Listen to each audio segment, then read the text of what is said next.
So if you're going to follow your passion to build your business, how do you identify what your passion is?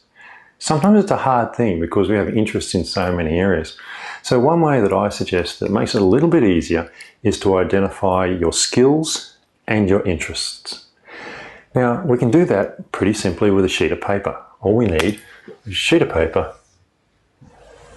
and divide it up into skills and interests. That's pretty straightforward, isn't it? It doesn't require a great deal of work to do this. So skills are things you can do, and interests are things that you're interested in. Well, that's pretty simple. So a skill, I can build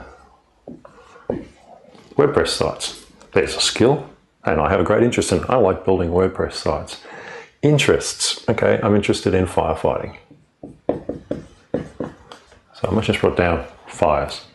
So an interest is something I'm interested in. A skill is something that I can do. Now, I can firefight, but it's not what I would class as a skill that I would use for building a business in this case, or a topic that I'm interested in for building a business. But I could put it on that side as well. Okay, another skill, I can do videos. I can actually record them, just like you're seeing now. So that's a skill. An interest might be in watching action movies. And yes, I know I write bad, but that's okay. All these things, make a nice big list, and then you can go through them and you can mark them off and think about, okay, so which ones do I really like doing? I've got all these different skills here, but which ones to me are things that I'm quite passionate about? I actually really like sitting there. So it might be repairing bikes. If you're passionate about repairing bikes, then that might be a topic that you could build a website about. I mean, there's people always out there that want to learn more about bikes, especially with cycling being such a popular sport these days.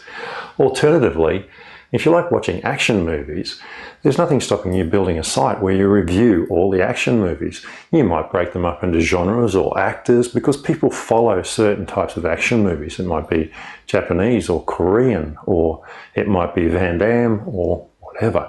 But work your way through and look at which ones of these you're most passionate about, you like the most. What's the one you're talking about all the time with your friends and talking online and you're a member of groups in Facebook about the topics, and see if there's some correlation there. Now, this isn't the only way to find your passion, but it's one way, and it's a good place to start because it gives you something to think about and something to look at. So when you're chasing your passion, why not just start with something really simple here? Something you're skillful in and something you've got an interest in. And you may find there's actually a crossover somewhere here that works really well for you. I hope this helps you find just a good starting place for building that first web business.